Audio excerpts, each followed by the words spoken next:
Hey guys, Sunrando here. Something a little bit different today I'm really excited about is actually the reveal of the PlayStation 5.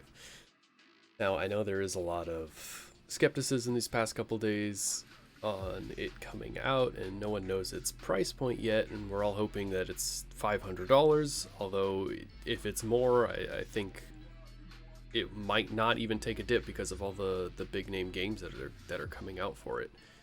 The PS5, their reveal was a bit interesting for my taste because, like on your screen right now, this was their reveal, and what they did was revealed a lot of black and blue dots in a white room, kind of like how you see.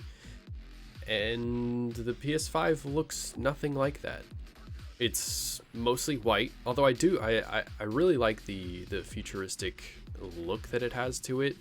Of what we've seen off of comparing it to the Xbox kind of just looks like a brick, whereas PlayStation kind of looks like they're trying to go in like a futuristic kind of alien tone to their console. And I like that they changed to white. I've always been a fan of the cleanliness of white and consoles, especially because consoles sit there for a long time. Like there's the what the console looks like. Consoles always get dirty if they're black. Everything that's like a darker color, you can see the dust in it. But the white, I feel like, is really, really slick. And I know there's two models of the PlayStation 5, one of them having a disc and one being completely digital. I don't know if they're going to have different price points. I kind of hope that they do, because one is completely missing a disc drive, which you can watch movies and so much more on, along with the games. And I always like collecting the discs, even though I know everything's going over to digital. The controller doesn't look that much different, in my opinion. I mean, they just added a two-tone color rather than the one-tone color, but they had the two-tone released later on the controller. You just have to buy a different controller. But like I said, the white, I think, is really, really slick. Even with like the black in the middle. But the blue lights, it's nice, and there's two USB ports. There's the second version, although that version does look a little bit smaller, the digital edition. I think that they did a good job of not needing the DVD drive to be that big anyway. So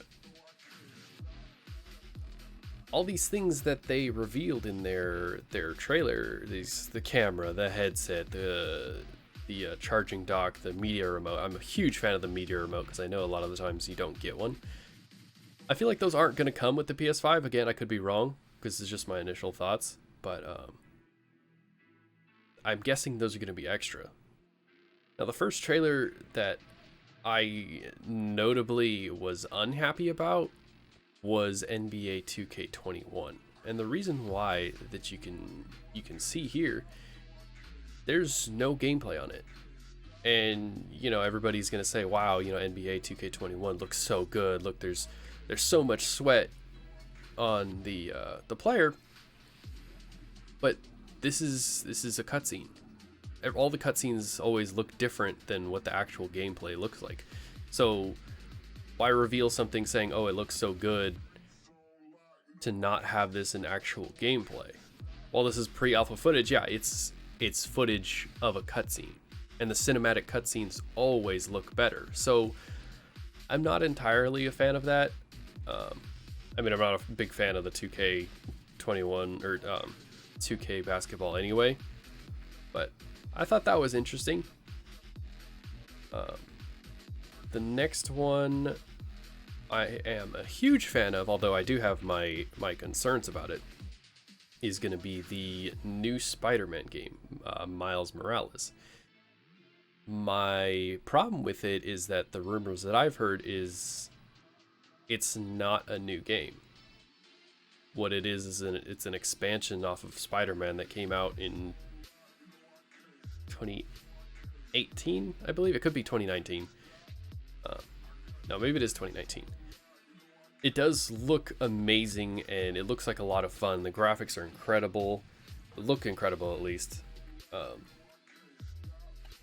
But I don't know. I can't imagine, because I can't imagine them lowering the price of Spider-Man, especially if they are going to reveal a Miles Morales storyline, because like that's brand new content. But also I can't imagine them not playing through the entire Spider-Man all over again, just to maybe at the end of Spider-Man they're going to change the ending and then Miles Morales is going to have to take over, and then you have a second little mini story as Miles Morales. I mean, granted, I love Miles Morales, his story's amazing, all of that, but I'm not sure, because it's just for all intents and purposes, a DLC that could be added on to the PS4 version of Spider-Man. And I'm not sure about that. Now the next one is Horizon. Now I never got a chance to view Horizon Zero Dawn. I saw a lot of gameplay on it, and one of my friends played it, and I watched a good amount of it, and I mean, it did look really fun. I just unfortunately never got around to being able to play it. But this game, I mean, it looks incredible, and I know, you know, the whole cinematography is gonna look better. However, there's just a difference.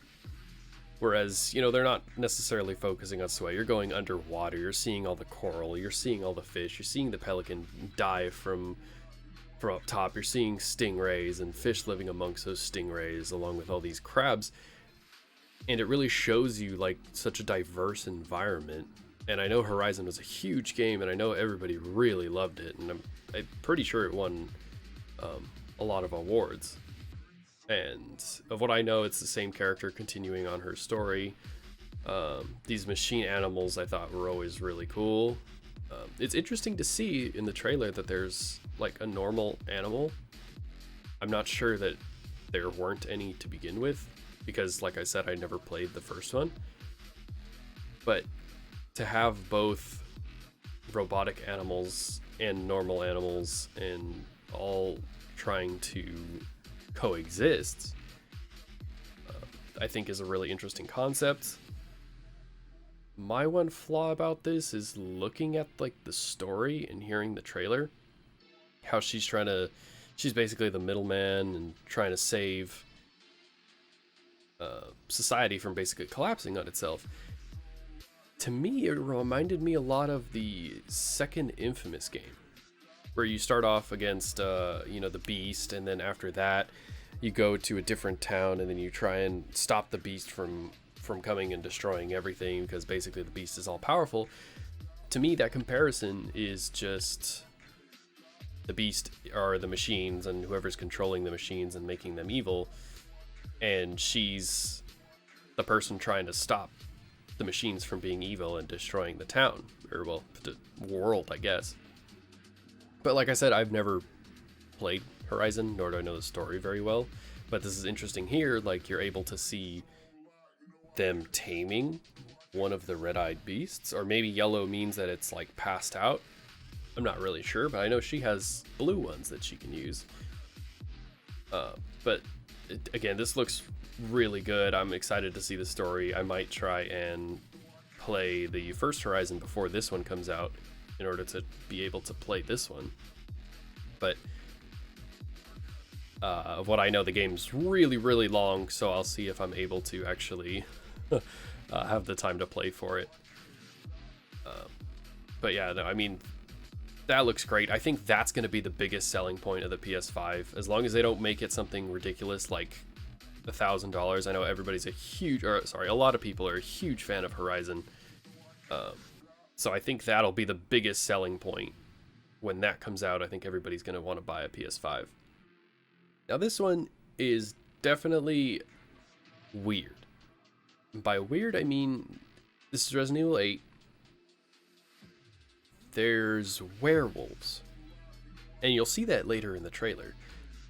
I'm pretty sure this is going off of, or it's continuing off of Resident Evil 7 with the story of Ethan and Mia, but I don't know if it's, I can only assume that it's going off the quoted good ending when you save Mia and you leave the island with Chris Redfield. I, I've been such a huge Resident Evil fan ever since, 4 was one of the first ones that I played. And man, I can't even tell you how many times I played that. But for this and 7, I was never a fan of switching over to the first person mode. I think that's a cheap way to try and get the horror back, because playing through 1 through 3, like all the remakes, there was no question of, wow, this game is a bit scary. I mean, obviously 3 was a bit more action-packed with Nemesis, but this one and 7, I felt like what they did was to say, oh, well, let's make it first person so there's more jump scares, because you're in the eyes of the character, and that's how we're going to bring back the scary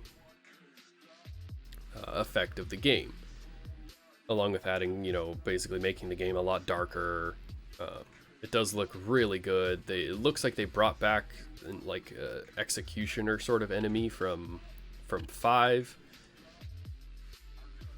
But the werewolves, I think, is the weirdest addition. And there's always goats, some evil old lady. It seems like they might be repeating everything. There was the executioner that I mentioned, and now there's some guy with glasses. It's an old creepy lady, and this is the werewolves that I'm talking about. So my original thought was that it was another virus. Just like every other Resident Evil game, it's always another virus. But apparently it's werewolves. And I guess technically you could still say that, werewolves is a virus and it made people change.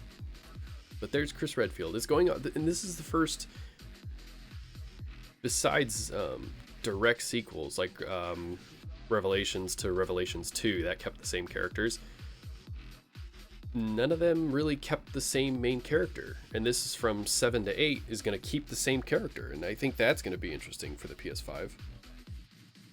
Now, another one that I am actually, personally, probably I'm not going to buy, but I've always been a fan of the Gran Turismo series because I think they're the best racing game out there.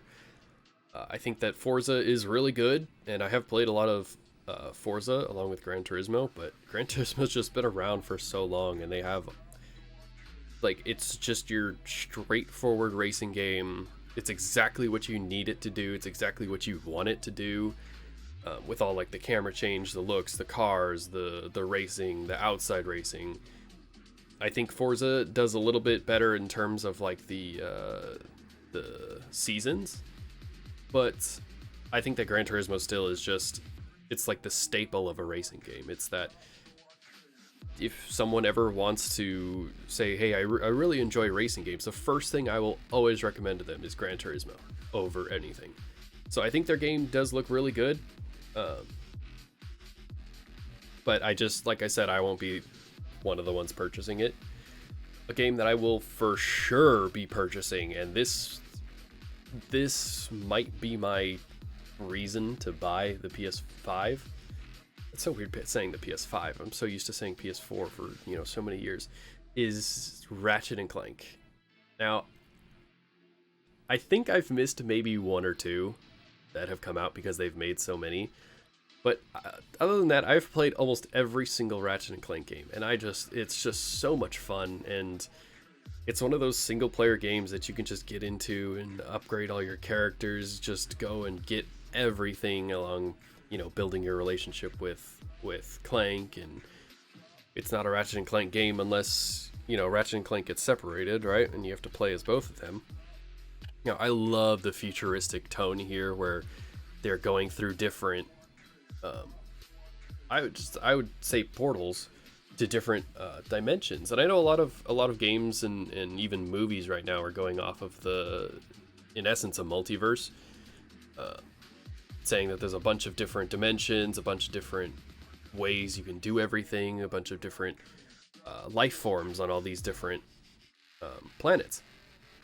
And I think that this is the perfect way to actually show that on a new system, on a new console, a new game, a new universe.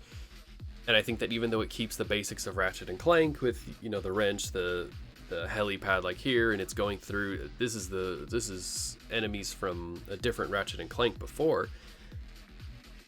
Even though I think that it's a little bit of reusing it, I think that's perfect because it's almost flashing back to this is what Ratchet and Clank used to be, and this is what it is now. Is that you're jumping through different dimensions, you're trying to, you know, save the entire universe rather than just a few planets. What I think is really interesting here at the very end, which is I think is the selling point for me, is that Clank gets a new Ratchet. And I don't know how, is it going to be multiplayer? I'm not sure. But like I said, I really enjoyed it. I'm really excited for the new PS5. I know a lot of people aren't, and a lot of people are still waiting for the price point. I still have to wait for the price point to see if it's actually going to be worth it for like a launch. But yeah, I'm really excited, and I hope that everything goes well and nothing gets delayed like everything's being delayed. I think we're going to see Cyberpunk 2077 on the next console, which is one of the biggest games coming out. I know there's a lot of games that I missed and a lot of games that are going to be released for the PS5 and were announced, but these were definitely the top ones that I wanted to talk about. And yeah, so I want to thank you guys for watching. I'll see you guys in my next video.